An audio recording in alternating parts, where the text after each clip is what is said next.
नमस्कार, हमें है आपकी सेहत का ख्याल हेल्थ प्लस के संग में आपका स्वागत है। मैं हूं रजनीश कौर। कल्पना करें कि आप एक ऐसी दुनिया में रहते हैं जहां पर आपका मन हमेशा दौड़ता रहता है। हर छोटे से छोटा काम करने के लिए आपको काफी संघर्ष करना पड़ता है। जी हाँ, यही वास्तविकता है एडीएचडी के पीड़ित लोगों की। एडीएचडी की गहराइयों तक जानने के लिए आज हमारे साथ हैं मिसेस जैस्मीन कौर, जो कि क्लिनिकल साइकोलॉजिस्ट है। मैम, आपका बहुत बहुत स्वागत है। सबसे पहले मैम, एडीएचडी जनरली अगर हम बात करें तो ये विषय पहले कहीं पे भी नजर नहीं आता था। अब ये विषय पे बहुत ज्यादा जोर दिया जा रहा है। एक्चुअल में शुरुआत में ये जानना चाहेंगे होता क्या है? ADHD को हम बोलते हैं attention deficit hyper activity disorder. ये बच्चों में शुरू होता है, बिहेवियरल डिसऑर्डर है, डेवलपमेंटल डिसऑर्डर है। उसमें बच्चे को एक जगह पे ध्यान लगाने में दिक्कत आती है, एक जगह बैठे रहने में दिक्कत आती है, जिसकी वजह से उसका ओवरऑल परफॉर्मेंस स्कूल में, बाहर जब कहीं सोशली इंटरेक्शन में दिक्कत आता है। तो ADHD attention deficit hyper activity, आपका जो जैसे वर्ड सजेस्ट कर रहे हैं, अटेंशन डेफिसिट, अटेंशन में दिक्कत होना, हाइपर एक्टिविटी तेजी होना।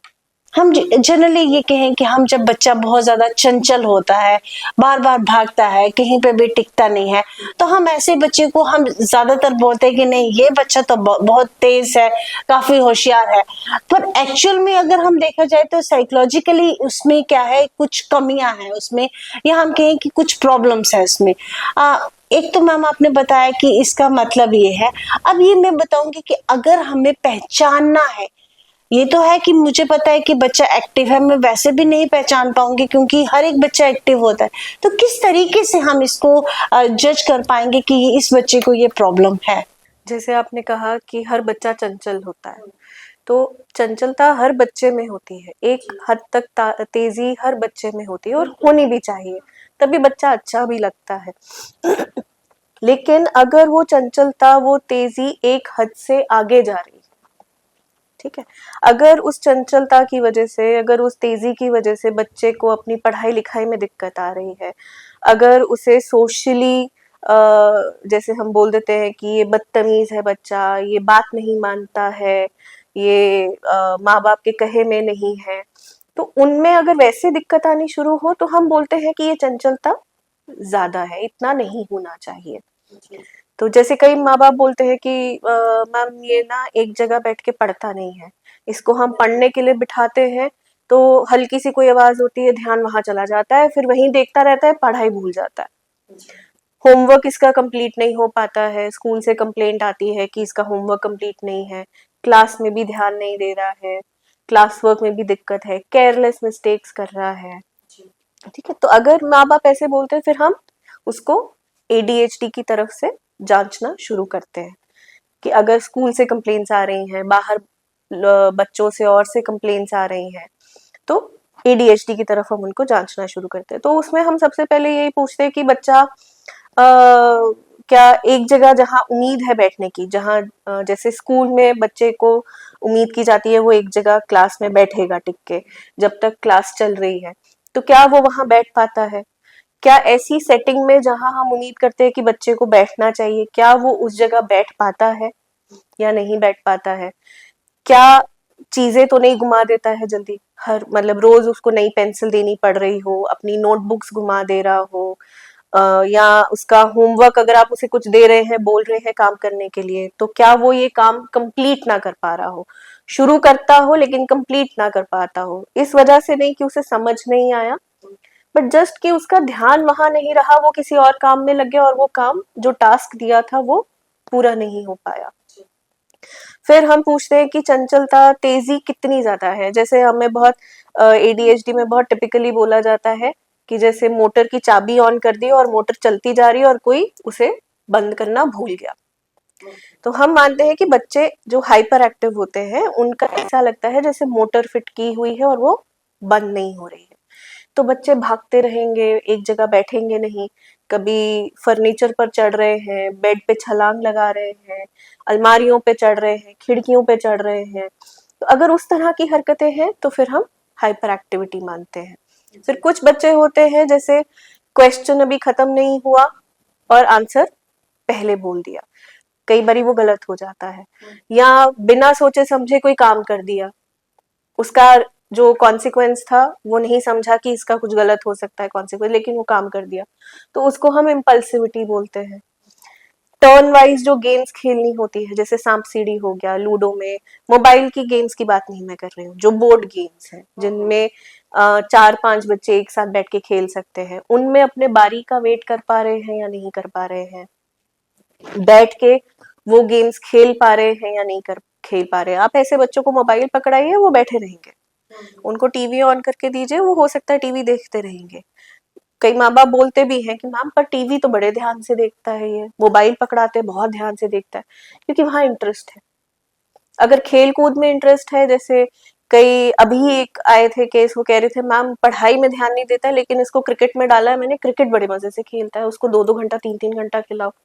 वहां इंटरेस्ट है, यहाँ इंटरेस्ट भी नहीं है और उसके ऊपर से मेंटल एफर्ट नहीं लगा पा रहा है। एडीएचडी के बच्चों में बहुत ये दिक्कत होती है, वो मेंटल एफर्ट नहीं लगा पाते, जहाँ जैसे मैथ्स के सम सॉल्व करने हैं जिसमें ध्यान लगाना है, वो नहीं कर पाएंगे, दिक्कत आएगी। या ऐसे क्वेश्चंस हैं जो स्टेटमेंट वाले क्वेश्चंस हैं जिनमें सोचना है कि इसका क्या मतलब हुआ, वो नहीं कर पाएंगे, उसमें उनको दिक्कत आएगी, उन चीजों को वो अवॉइड करेंगे। फिर कई हाइपर एक्टिव बच्चे, उनकी कंप्लेंट्स आती हैं कि दूसरे बच्चों को मारते हैं, उनको धक्का दे देंगे। अब वो खेलते खेलते धक्का लग रहा है, लेकिन ऐसा होता है कि बच्चे के अंदर तेजी बहुत ज्यादा है, जो बाकी बच्चे वो मैच नहीं कर पाते हैं, तो बच्चे के अंदर भी फ्रस्ट्रेशन आता है और वो निकल जाता है। तो इस तरह के अगर सिम्टम्स आ रहे हैं और ये रोज हो रहे हैं, काफी देर से चल रहे हैं, तो फिर हम उसको एडीएचडी ही मानते हैं। स्कूल से कंप्लेंट्स हैं, घर में कंप्लेंट्स हैं, तो उसको हम, ये सिम्टम्स होते हैं जिसको हम ध्यान में रखते हैं। मैम ये डिफरेंट टाइप्स भी इसी में इंक्लूड हो जाती हैं या अलग अलग? हाँ, इसी में इंक्लूड होती है। इसके डिफरेंट टाइप्स हैं, जैसे एक हम बोलते हैं इनअटेंटिव टाइप, उसमें फिर हाइपर एक्टिविटी नहीं है, इम्पल्सिविटी नहीं है, सिर्फ इनअटेंशन है, कि मतलब बच्चे को ध्यान लगाने में दिक्कत आ रही है, मेंटल एफर्ट करने में दिक्कत आ रही है, लेकिन बच्चा एक जगह बैठ पाता है। तो दूसरा टाइप होता है सिर्फ हाइपर एक्टिव, जिसमें बच्चा तेजी बहुत दिखाता है, उनके अंदर इम्पल्सिविटी होती ही होती है, लेकिन वो इनअटेंशन के बगैर जा सकते हैं। तीसरा टाइप होता है कंबाइंड, जिसमें इनअटेंशन और हाइपर एक्टिविटी दोनों देखी जाती है। मैम सबसे पहले तो ये बच्चों का ही बेसिकली हम इसे लेकर चलते हैं कि बच्चों की डिजीज है, बट कौन सी एज से हम ये कहें कि अब हमें ये लगना शुरू हो गया कि बच्चा जो है एडीएचडी से सफर कर रहा है, या कोई एक स्पेसिफिक एज कि इस ड्यूरेशन में ऐसा हो? देखिए, होता तेजी ये बचपन से ही है बच्चों के अंदर, तेजी, हाँ, उनमें ये तेजी पहले से ही होती है, लेकिन नोटिस में तब आती है जब बच्चा स्कूल जाना शुरू करता है। मैम सॉरी आपको इंटरप्ट कर रही हूँ, बेसिकली अगर हम माने तो इसका कोई केस हिस्ट्री या कोई मदर की हेल्थ से कनेक्शन हो सकता है? हाँ, क्यों नहीं हो सकता है, मदर का के हो सकता है कि अगर जैसे कंफर्म्ड नहीं बोल सकते हैं कि उसकी वजह से ही होता है, लेकिन वो एक वन ऑफ द रीजंस हो सकता है कि अगर मदर का एक्सपोजर रहा हो टॉक्सिन्स से, या एक्सरेज से ज्यादा रहा हो, या एमआरआईज हुई हो, उस तरह से अगर कुछ कांटेक्ट में आई है, या कुछ दवाइयां खानी पड़ी हो मदर को, ठीक है, उस वे में अगर हम देखें तो उनको हम कनेक्ट कर पाते हैं कि चलो ठीक है, हम हिस्ट्री में लेते हैं कि कॉम्प्लिकेशंस आई थी मदर को, लेकिन ये कंफर्म नहीं है, जरूरी नहीं है। कई केसेस में ऐसा होता है कोई वो नहीं होता है, कॉम्प्लिकेशन नहीं होता है, लेकिन फिर भी बच्चों में एडीएचडी आता है। अब ये हो सकता है फैमिली में पहले किसी को एडीएचडी हो लेकिन नोटिस में नहीं आया, तो पहले इतना अवेयरनेस भी नहीं हाँ, तो इसमें जेनेटिक्स रहता है, पर हम कंफर्म नहीं बोल सकते कि उसी के कारण ये होता है। तो कोई स्पेसिफिक एज में, वापस उसी क्वेश्चन पे आती हूँ, स्पेसिफिक एज जैसे मैंने कहा बचपन से दिखता है, लेकिन माँ बाप उसे वही बच्चों की चंचलता में टाल देते हैं। लेकिन जब वही बच्चा स्कूल जाता है, स्कूल में जो उससे, जैसे मैंने कहा ना कि उम्मीद की जाती है कि बच्चा एक जगह बैठेगा, एक तरीके से बिहेव करेगा, परफॉर्मेंस देगा, जब वो नहीं दे पाता है तब वो नोटिस में आना शुरू होता है। मैम इसके फ्यूचर में हमें क्या कॉन्सिक्वेंसेस फेस करने पड़ सकते हैं अगर बच्चे को हम ट्रीटमेंट नहीं करवाएं तो? देखिए, ADHD का सबसे पहले तो मैं कहूँगी कि एक बात ध्यान में रखें कि उसका IQ, इंटेलिजेंस जो हम बोलते हैं, उससे कोई लेना देना नहीं है। ऐसा नहीं है कि अगर ADHD है तो दिमाग कम है, वैसा नहीं है। कई बहुत अच्छे होते हैं बच्चे जिनका IQ बहुत अच्छा होता है, लेकिन फिर भी उनका जो स्कूल परफॉर्मेंस है वो कम होता है, और उसका mostly reason, one of the reasons, common reasons ADHD होता है। तो इसमें दिक्कत क्या आती है, अगर आप इसे अनट्रीटेड छोड़ेंगे तो डेफिनेटली सबसे पहला असर उसके एकेडमिक परफॉर्मेंस पे पड़ेगा। अगर आपको छोटी क्लासेस में नहीं दिखेगा, माँ बाप आके कहते हैं कि नहीं मैम अच्छे से स्कोर तो कर रहा है अभी, लेकिन जैसे जैसे क्लास बढ़ती है वो डिफिकल्टी लेवल भी बढ़ रहा है। अब वो डिफिकल्टी लेवल जैसे बढ़ रहा है, बच्चे के अंदर पेशेंस नहीं है, अगर उसे इनअटेंशन है तो वो ध्यान ही नहीं लगा पा रहा है, तो याद क्या करेगा, क्वेश्चन ही नहीं समझ पाएगा कि ध्यान से पढ़ के कि हाँ क्या क्वेश्चन है, मुझे इसको कैसे रिप्लाई करना है, तो डेफिनेटली वो एग्जाम्स में भी उतना सही से नहीं लिख पाएगा।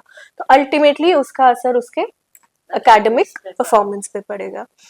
फिर दूसरा बिहेवियरल इश्यूज है, जैसे एक जगह बैठ ही नहीं रहा बच्चा, तो अब लोग भी आसपास तंग आ जाते हैं, बच्चे भी कहते हैं कि ये हम इसके साथ नहीं खेलेंगे, तो उसको सोशली भी एक हद तक भुगतना पड़ता ही है। हाँ लेकिन ये होता है कि जैसे जैसे उम्र बढ़ती है, हाइपर एक्टिविटी हमने देखा है विद एज कम होती रहती है।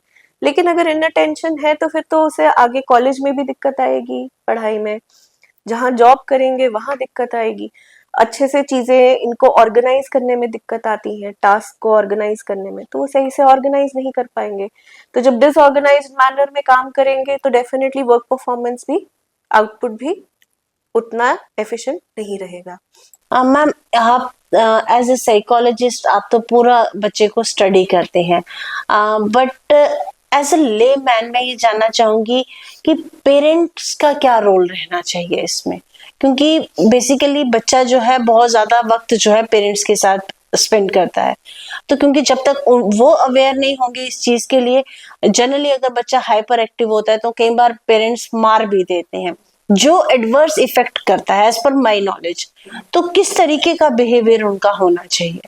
देखिए, हम इसमें अपना थेरेप्यूटिक ट्रीटमेंट चलाते हैं जिसको हम बिहेवियर मॉडिफिकेशन बोलते हैं।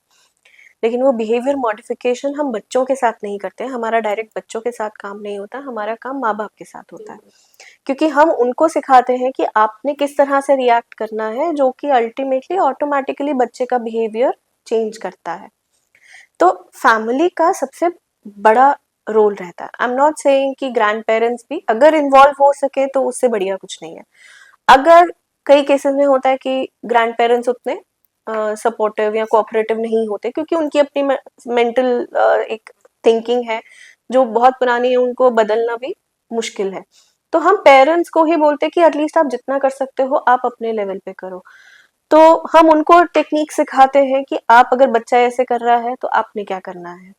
जैसे हम मोस्टली रिवॉर्डिंग बिहेवियर यूज करते हैं, कि रीइंफोर्समेंट्स बोलते हैं, कि बच्चे ने अगर आपके मुताबिक काम किया है, अगर आपने बच्चे को बोला है कि मैं ये चाहती हूँ कि आप इस तरह से बिहेव करो या ये काम इस तरह से करो, तो अगर वो बच्चा उस तरीके से वो काम करता है तो हमने उसे एक रिवॉर्ड देना है।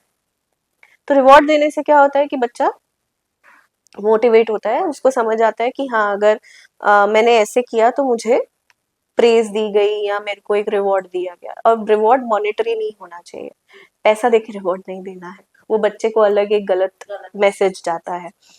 तो आप रिवॉर्ड्स किसी और तरीके से दे सकते हो, बच्चे का मनपसंद खाना दे दिया, ठीक है, और यहाँ बाहर घुमाने ले गए, तो उस तरीके से, या एक सिर्फ थपथपा दी पीठ की हाँ बहुत अच्छा किया, तो वो चीजें हैं। लेकिन फैमिली का और रोल ये है कि सबसे पहले तो उस चीज को डिनाई ना करें कि बच्चे को दिक्कत है। माँ बाप सबसे पहला काम ये करते हैं कि नहीं मैम हमें नहीं लगता कोई दिक्कत है, बच्चा ठीक है, टाइम से ठीक हो जाएगा मैम, अपने आप ठीक हो जाएगा। मैम एक और मिसकंसेप्शन जो हमारे मिथ्स है हमारे, वो ये है कि नहीं शायद इसको नजर है या कोई बाहर का, ये बेसिकली ज्यादातर हमारी सोसाइटी में प्रिवेल करता है, फांडा करवा दो, कुल करवा दो। ये स्पेशल मैसेज मैं चाहूंगी कि आप हमारे दर्शकों को दें कि इस कंसेप्ट से बाहर आए, ये प्रॉब्लम है एक। वो देखिए, इसको हम लैक ऑफ अवेयरनेस कहेंगे। वही मैंने आपसे कहा ना कि जो ग्रैंड पेरेंट्स हैं उनकी अपनी एक थिंकिंग है, जिसको अगर हम अब बदलने की कोशिश करें तो हम उनकी थिंकिंग नहीं बदल सकते हैं, लेकिन हाँ, हम एज पेरेंट्स, आजकल के पेरेंट्स, हम अपनी नॉलेज और अपनी थिंकिंग को बदलने की कोशिश कर सकते हैं। तो उसमें इन चीजों को उस तरीके से देखने की बजाय आप डॉक्टर के पास लेकर जाएं तो वो बेटर रहेगा, क्योंकि इन केसेस में, बच्चों के केसेस में, जितनी जल्दी ट्रीटमेंट शुरू हो उतना बेहतर रहता है। जितना लेट होगा उतना इम्प्रूवमेंट कम होगा। तो कई केसेस में तो फिर हम उम्मीद भी नहीं करते कि अब इम्प्रूवमेंट आएगी, क्योंकि एक बार ही बच्चा बड़ा हो गया, टीनेजर हो गया, फिर हम उम्मीद कम करते हैं कि केसेस में कुछ इम्प्रूवमेंट आएगा। लेकिन अगर बच्चा छोटा है, 2 साल का है, 2.5 साल का है, 3 साल, उसी टाइम पे अगर डिटेक्ट हो गया है, उसी टाइम पे आपको अगर किसी ने इन्फॉर्म कर दिया है कि बच्चे को ADHD है, तो प्लीज उसमें ट्रीटमेंट उसी टाइम शुरू करवाना। और ट्रीटमेंट कुछ दिक्कत भी नहीं है, दवाइयाँ हैं, थेरेपीज है जो करवानी है, और बच्चे में इम्प्रूवमेंट्स आती हैं। हमारे पास डेली बच्चे आते हैं ADHD के, बहुत बहुत कॉमन है, हर रोज मैं केसेस देखती हूँ, तो उनमें इम्प्रूवमेंट्स भी आ रही हैं जो लोग प्रॉपर ट्रीटमेंट ले रहे हैं। अब मैम लाइफस्टाइल का इम्पैक्ट है इसमें, आजकल का जो लेटेस्ट। बिल्कुल, सबसे बड़ा इम्पैक्ट है social media, mobile use, TV पे जो कंटेंट आता है, यूट्यूब कंटेंट जो बच्चे विदाउट सुपरविजन देखते रहते हैं, ये शॉर्ट रील्स, इनमें क्या है, ये बच्चे के पेशेंस लेवल को खत्म कर रही है। अब 2-2 सेकंड की रील्स हैं, फटाफट खत्म हुआ, एक चीज खत्म हुई, दूसरी चीज आ गई, नई चीज आ गई, तीसरी नई चीज आ गई। तो बच्चों में वो पेशेंस नहीं है कि एक चीज को कंप्लीट करें या एक चीज को कंप्लीट जो सुने। जैसे अब मैंने कई ADHD के बच्चों को देखा है, गाने सुन रहे हैं, आधा गाना सुनेंगे, अगला बदल देंगे, दूसरा भी पूरा नहीं सुनेंगे, 2-3 लाइनें सुनेंगे, तीसरा गाना लगा देंगे। तो वो क्या है, वो लैक ऑफ पेशेंस है, वो इम्पल्सिविटी है, वो बैठना मुश्किल है। तो ये social media content, Instagram reels और ये सब उन चीजों को बढ़ावा दे रही है। उसके ऊपर से जो कंटेंट है, इनके ऊपर जो कंटेंट आ रहा है, वो बच्चों को उनका इमोशनल और साइकोलॉजिकल वे में उनको बहुत जल्दी मैच्योर कर रहा है, बहुत जल्दी मैच्योर हो रहे हैं बच्चे। वो कंटेंट जो आज मतलब हम अगर कहेंगे जब मैं छोटी थी, तो जिस उम्र में, मतलब मैं अगर 20 साल की हुई हूँ, 25 साल की हुई हूँ, तब जाके मुझे पता चली है, वो आजकल के 10-15 साल के बच्चों को पता है। तो वो कंटेंट वहां से आ रहा है। तो ये लाइफस्टाइल में सबसे बड़ा impact is the social media. दूसरा, खाना पीना, सब कुछ इंस्टेंट मिल रहा है, जंक फूड है, एंड जंक फूड और ये these things they aggravate ADHD को, हाइपर एक्टिविटी को बढ़ावा देते हैं। तो हमारे पास जब भी ADHD का बच्चा आता है तो हम सबसे पहले ये कहते हैं कि जंक फूड बंद करना है, मीठा बंद करना है, मीठा बिल्कुल नहीं लेना है। इवन कि इस नाम पे भी कि ये शक्कर है तो नेचुरल है, अच्छा है, तो वो भी नहीं लेना है।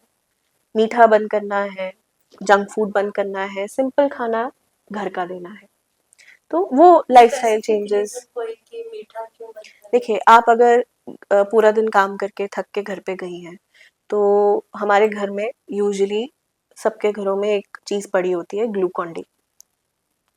वो क्या है? चीनी है। उस पे क्या लिखा होता है? फॉर इंस्टेंट एनर्जी, है ना? तो हम वो एक ग्लास पीते हैं और वापस एनर्जी भरा फील करते हैं।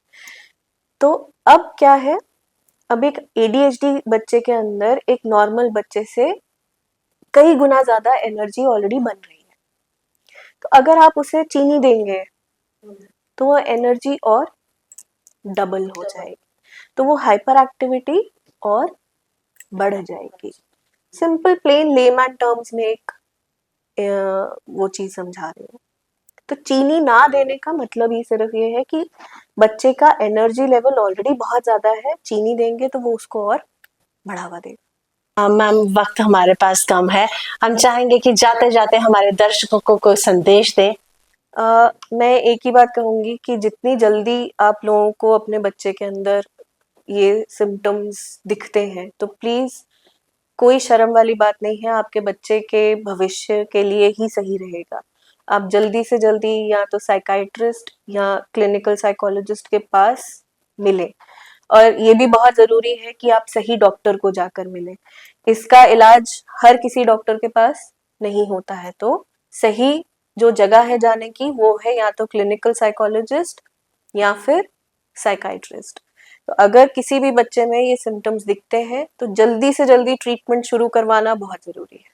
मैम आप हमारे स्टूडियो में आए, हालांकि बहुत इंटरेस्टिंग टॉपिक था, मैं चाहती थी बट समय के अभाव के चलते हमें यही, हाँ उम्मीद करेंगे कि हम फिर किसी दिन फिर आपको यहाँ पर बुलाएं और हम डिटेल में डिस्कस करें।